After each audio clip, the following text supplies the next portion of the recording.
আসসালামু আলাইকুম, সবাইকে ঈদ মোবারক। একটি বিষয় খেয়াল করলাম, মানে ঈদ গিয়েছে, ঈদ আমাদের অবশ্যই আনন্দ এবং উৎসবের আহ, একটি মুহূর্ত আমাদের মুসলিমদের জন্য। এবং আমরা সবাই বাঙালি যারা আছি, মুসলিম নন মুসলিম সবাই ঈদ আমরা একটা কথা আছে যে ধর্ম যার যার উৎসব সবার। ঈদে কিছু বিষয় হয়েছে, যেমন একটি বিষয় ছিল হচ্ছে শোভাযাত্রার বিষয়টি।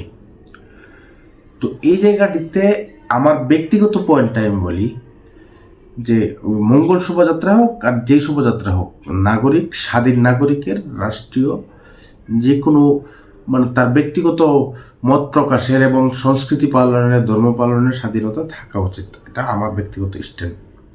এখন আমরা বিগত দিনগুলোতে কি দেখেছি যে অনেক মানে ধর্মীয় সংগঠন বা অনেক হুজুররা মঙ্গল শোভাযাত্রার বিরোধিতা করে এসেছিলেন, অথবা অনেকে এই মূর্তি এইসব বিষয়গুলোর বিরোধিতা করে এসেছিলেন। এইবার ঈদের মধ্যে দেখলাম যে একজন উপদেষ্টার নেতৃত্বে একটি শোভাযাত্রা, ঈদ শোভাযাত্রা হয়েছে। এখন ঈদ শোভাযাত্রায় দেখলাম যে অনেক ধরনের মূর্তি, প্রতিমা, কিছু গ্রাফিতি, এমন কিছু কিছু কিছু লোকের ছবি আছে, এরকম নিয়ে একটা হচ্ছে শোভাযাত্রা হয়েছে। তো ঈদের আনন্দ উৎসব করার মতো কিন্তু আমাদের যে ধর্মীয় রেওয়াজটি আছে বা আমাদের যে ঈদ ধর্মীয় ভাবগাম্ভীর্য আছে, ওই জায়গাটাতে আঘাত হয়েছে কিনা এটা আমি কোনো হুজুর কিংবা ধর্মীয় সংগঠনের এখন পর্যন্ত কোনো প্রতিক্রিয়া পেলাম না। তাহলে কি তাদের হিপোক্রেসিটা অথবা যে একটা ভণ্ডামের বিষয় আছে ওইটি প্রকাশ পায় না? যখন আগে দেখতাম একটা বিষয়ে প্রতিবাদ করতো, এখন এটা হালাল হয়ে গেল, বিষয়টা কেমন কেমন দেখাচ্ছে না? আরেকটি বিষয়, একজন উপদেষ্টা আসিফ মাহমুদ সজীব ভুঁইয়া নামাজের বিষয়টি, হ্যাঁ এটা ব্যক্তিগত বিষয়, নামাজ এখন ধর্মীয় বিষয়ে হয়তো একজন সানি ইমাম পিছনে দাঁড়াতে পারে, কিন্তু তারপরেও যে একটা বিষয় আছে যে আমাদের মহানবী সাল্লাহ ইসলাম আমাদেরকে যে ধর্ম শিক্ষা দিয়েছেন, ইসলামের যে আমাদের ধর্ম আছে যে একটা সাম্য, সমতা।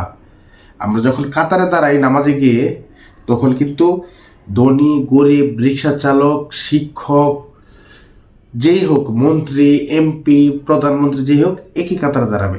এমনকি ডক্টর মোহাম্মদ ইউনূস বর্তমান যে প্রধান উপদেষ্টা আছেন, উনি জামাত পড়েছেন লাইনে দাঁড়িয়ে, কাতারে দাঁড়িয়ে। তো আমাদের যে ধর্মীয় শিক্ষাটা আছে, আমাদেরকে এই শিক্ষাটা দিতে ধনী গরিব সবাই দাঁড়াবেন। এখন অনেকে দেখলাম যে ভিডিও একটি মানে তাকে ডিফেন্ড করার জন্য কিছু ভিডিও দিচ্ছে অনেকে, যে সে তো দাঁড়াতে চায় না, হুজুর বলেছে। এখন যে হুজুর হয়তো ওনাকে চাটকারিতা করেছে যে মন্ত্রীকে নিয়ে আসার জন্য, কিন্তু আমরা কিন্তু এমন দৃষ্টান্ত বাংলাদেশে দেখি নাই আগে। এটা হচ্ছে সবচেয়ে বড় চোখে লেগেছে এ কারণে যে একজন মন্ত্রী হলে যে তাকে যে নামাজের কাতার থেকে সে এত বড় মন্ত্রী হয় যে আল্লাহ তাআলার কাছে কোনো মন্ত্রী, এমপি, প্রধানমন্ত্রী, রাজা, বাদশাহ কিছু নেই। আল্লাহ তাআলার কাছে সবাই আমরা তার বান্দা।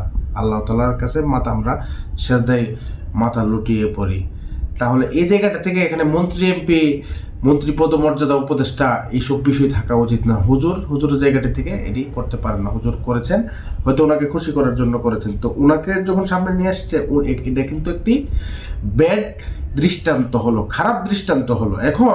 এখন ওনার অনুসারীরা অথবা এটা দেখার পর থেকে অনেকের মনে ভাব আসতে পারে আমাদের সমাজে, যদি এটা থাকেও যে সানি ইমাম বা ইমামের পিছনে একজন করে একটা কাতার দাঁড় করবে, একজন তার আলাদা গুরুত্ব বোঝানোর জন্য, তাহলে এটা একটা সমাজে খারাপ একটা দৃষ্টান্ত তৈরি হলো যে আমাদের সমাজে যারা মেম্বার, চেয়ারম্যান আছে, এমপি আছে, বড় নেতারা আছে, মোটা লোকজন, দেখা গেছে সে এমন একটা দাবি করবে মসজিদে গিয়ে যে আমি আলাদা একটা কাতারে দাঁড়াবো।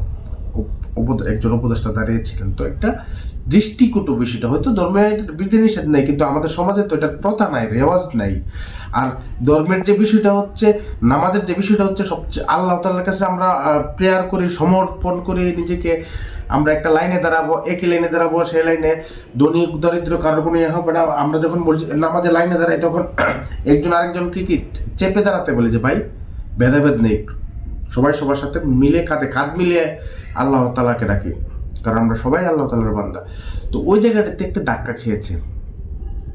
বিষয়টি নিয়ে অনেকে সমালোচনা করছেন, আলোচনা করছেন। আমি একটা ভিডিও দিয়েছিলাম, ওটাকে অনেকে সমালোচনা করেছেন, দোলকানা হয়ে গেছে, নন্দ হয়ে গেছেন, অনেকে নেগেটিভ মতামত দিয়েছেন, তারা দিতেই পারেন।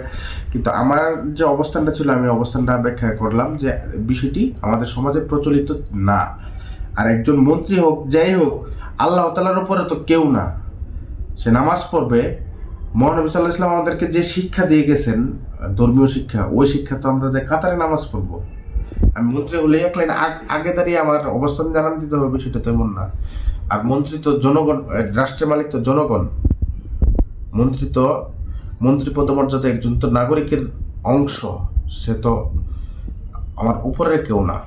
তাহলে এই বিষয়টি একটা খারাপ দৃষ্টান্ত তৈরি করলো।